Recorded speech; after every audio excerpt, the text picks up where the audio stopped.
Бул шаарда авария болуп, жыйынтыгында электр жана суу менен камсыз кылуу иштери токтогон. Ошол күнү эле Алия өзүнүн бөлмөсүндө өлтүрүлгөн. Милиция кызматкерлери кылмыш учурунда ошол үйдө болгондорду суракка алды. Алиянын эжеси кылмыш учурунда жуунуп жатканын айткан. Үй кызматкери болсо үйдү тазалап жатканын билдирген. Алиянын иниси музыка угуп жатканын айткан. Кимиси кылмышкер.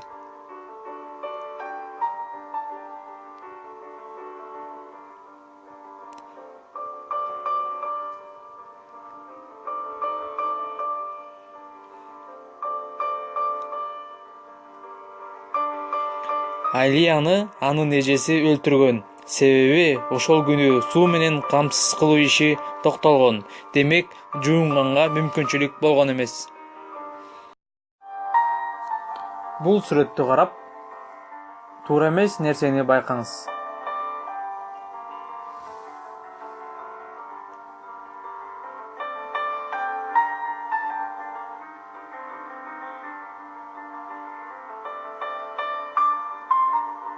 Бул сүрөттө эшиктин илмектери эшиктин туткасы менен бир жакта экени байкалат.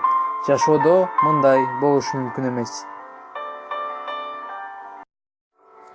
Үч уулдун атасы өзүнүн болгон байлыгын эң акылдуу баласына берүүнү туура көрөт.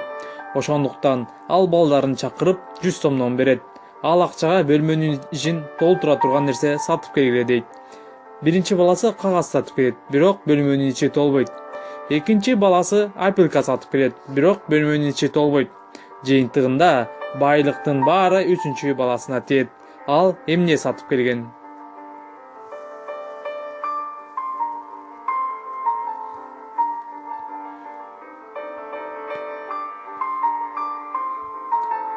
Үчүнчү баласы 100 сомго үйдү толтура турган нерсе сатып ала албаарын түшүнөт дагы жөн гана шам сатып алат. Шамды күйгүзгөндө бүт бөлмө жарык болот.